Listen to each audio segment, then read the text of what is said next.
የተከበርከው የኢትዮጵያ ሕዝብ ሆይ ይህን መልእክት የማስተላልፈው እንደ አንድ ለሰብአዊ መብቶች መከበር ለሕግ ልዕልና መስፈንና ለዲሞክራሲያዊ ስርዓት መገንባት ከልጅነት እድሜው ጀምሮ ሲታገል እንደቆየ ሰው በራሴ ስምና ከቀናቶች በፊት ከብዙ ጥረቶችና ድካሞች በኋላ በርካታ አገር ወዳድ ኢትዮጵያውያኖችን በጋራ በማስተባበር በመሰረት ነው በሰላማዊ ህዝባዊ እምቢተኝነት ድጋፍ ሰጪ የጋራ መድረክ አባላቶች ስም ነው። ይህን የዛሬውን ታላቅና በአይነቱ ልዩ የሆነ የተቃውሞ ትዕይንተ ህዝብ ለማዘጋጀት ሌት ተቀን እንቅልፍ አጥተው ደከመን ሰለቸን ሳይሉ ያገዛዝ ስርዓቱ ካድሬዎችና ተከፋይ አንቂዎች ነቆራን፣ ዛቻን፣ ማስፈራሪያን ሳይበግራቸው ይህን ተልእኮ ላሳኩ የትዕይንተ ህዝቡ አዘጋጅ ኮሚቴዎቻችን አባላት ያለኝን ከፍ ያለ አክብሮትና አድናቆት በጋራ መድረኩ ስም ለማቅረብ እወዳለሁ።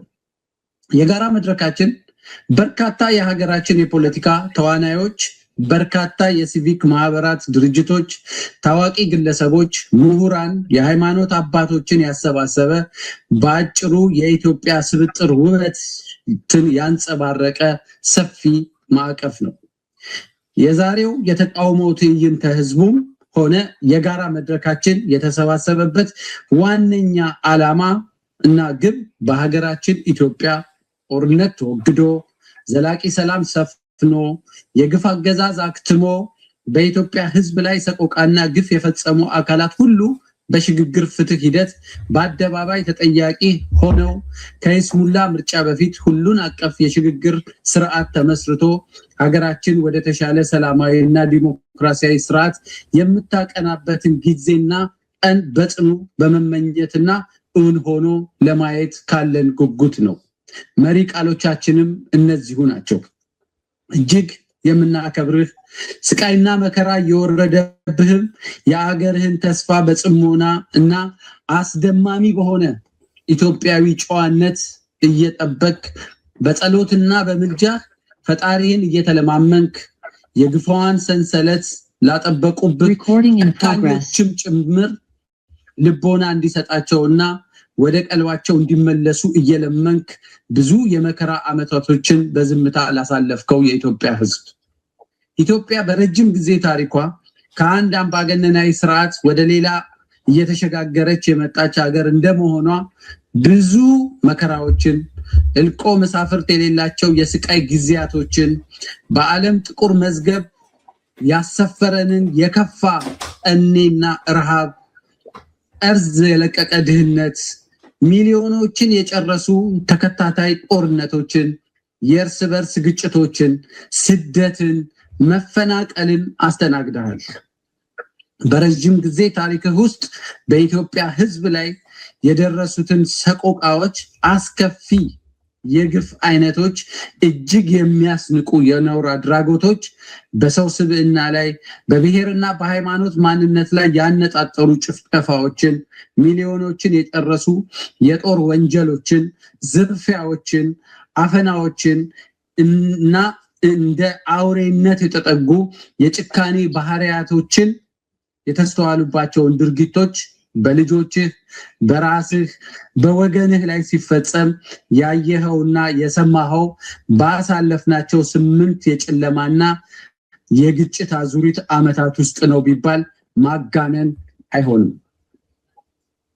እናቶችና ጨቅላ ህፃናት፣ ሴቶች በመንግስትና ሌሎች ታጣቂ ወታደሮች በደቦ የተደፈሩበት፣ ህፃናት ሳይቀሩ ብዙ ሺዎች አንገታቸው የተቀላበት፣ ቆዳቸው ተገፎ አይኖቻቸው ተጎልጉሎ ወጥቶ አንጀታቸው በሳንጃ ተዘርግፎ አስከሬናቸው በየመንገዱ እየተጎተተ በጅምላ የተገደሉ ዜጎች በዶዘር እየተገፉ በአንድ ጉድጓድ የተቀበሩበት፣ ሚሊዮኖች በየስደተኛ መጠለያ ካምፑ የተበተኑበት፣ ሌሎች ሚሊዮኖች የድሮን ሰላምና ግድያዎችን ሸሽተው ከቀያቸው የተፈናቀሉበት፣ ዜጎች በየቀኑ እየታፈኑ ቤተሰቦቻቸው በሚሊዮኖች ገንዘብ የሚጠየቁበትና መክፈል የቻሉ የታገቱባቸውን ሲያስለቅቁ ያልቻሉ መርዶ እየተረዱ እጅግ አስፈሪና ስርዓት አልበኝነት በሰፈነበት መንግስት የሌለ የሚመስልበት አስከፊ 8 ዓመታትን አሳልፈዋል። እፍረት የማያውቀው የብልጽግና የአገዛዝ ስርዓት ካለፉት 8 ዓመታት ሳይማር ለቀጣዮቹ 5 ዓመታት ደግሞ ሌሎች እልቂቶችን፣ የከፋ ረሃብን፣ የእርስ በርስ ጦርነትን፣ ሙስና የሚለው ቃል የማይገልጸው ዝርፊያን፣ መፈናቀልን፣ ስደትንና ጭካኔ የተሞላቸውን የግፍ ተግባሩን በይስሙላ ምርጫ አድሶ የመከራ ዘመንህን ለማስቀጠል ዝግጅቱን አጠናቋል። የኢትዮጵያ ሕዝብ ሆይ ከፊታችን የተደቀነው ምርጫ የብልጽግናን አገዛዝ የግፍ ዘመን ከማራዘሚያነት የዘለለ ፋይዳ እንደሌለው ከ2 ቀናት በፊት የአብይ አህመድ ወደ ስልጣን የመጣበትን 8ኛ ዓመት አስመልክቶ በአማራ ክልል በበርካታ ከተሞች አርሶ አደሩ፣ ሰራተኛው፣ ህፃናት፣ ተማሪዎች ሳይቀሩ በነቂስ በመውጣት ምርጫው የይስሙላ መከራው ግን የእውነት ነው፣ ሰላም ሳይኖር ምርጫ ሊኖር አይችልም፣ የግፍ አገዛዝ በቃን በማለት ይህን የዛሬውን ትዕይንተ ህዝብ በመቅደም የሰላማዊ ህዝባዊ እምቢተኝነት የትግል ችቦውን እዛው በአገር ቤት ያገዛዙ አፍንጫ ስር ሆነው ለኩሰውታል። ይህን ድምፅ በቅርቡ በመላው አገሪቱ ተስተጋብቶ በሁሉም ክልሎች ግፍ ያንገሸገሻቸው፣ ጭቆና ያጎበጣቸው፣ ሰላም የናፈቃቸው ኢትዮጵያውያን ወደ አደባባይ በመውጣት ፍጹም ሰላማዊ በሆነ የህዝባዊ እምቢተኝነት ድምፃቸውን ያሰማሉ፣ የተጀመረውንም ትግልም ይቀላቀላሉ የሚል ሙሉ እምነት አለኝ። ቅዱስ መጽሐፉ የግፏን ቃል ጥልቅ ጉድጓድ ነው ይላል። ሐሳቡም የተገፋ ህዝብ ዝምታውን ሰብሮ በግፈኞች ላይ መጮህ፣ መቆጣት እና አደባባይ መውጣት ሲጀምር የጨካኞችና የግፍ ስርዓት አራማጆች ጉልበት ይርዳል፣ ጭንቀትና ፍርሃት ይውጣቸዋል። ከገዢዎቹ መካከል አስተዋይ ሰው ከተገኘ ለዚህ የህዝብና የግፏን ጩኸት ቶሎ በርከክ ብሎ ቀና ምላሽ ይሰጣል። እብሪትና በጉልበት የህዝብን ድምፅ ለማፈን የሚዳዱ ደግሞ ይህን የግፏን አፍ ጥልቅ ጉድጓድ ሆኖ ይውጣቸዋል። የኢትዮጵያ ህዝብ ዝምታውን ሰብሮ ሰላማዊ ህዝባዊ እምቢተኝነቱን ይቀላቀል። የግፍ አገዛዝን ታሪክ የሚያደርግ ለውጥ እንዲመጣ ሁሉም የድርሻውን ይወጣ። ሰላም ይስፈን፣ ጦርነት ይቁም፣ ከምርጫ በፊት የሽግግር ሂደት። አመሰግናለሁ። ልደት ጦርነት ይቁም፣ ሰላም ይስፈን፣ የግፍ አገዛዝ ያብቃ፣ ከምርጫ በፊት ሽግግር ይኑር፣ የፖለቲካ እስረኞች ይፈቱ፣ መከላከያ ሰራዊት የአገዛዝ ሳይሆን የህዝብ አጋር ሆኑ፣ ሰላማዊ ህዝባዊ እምቢተኝነት ይቀጣጠል።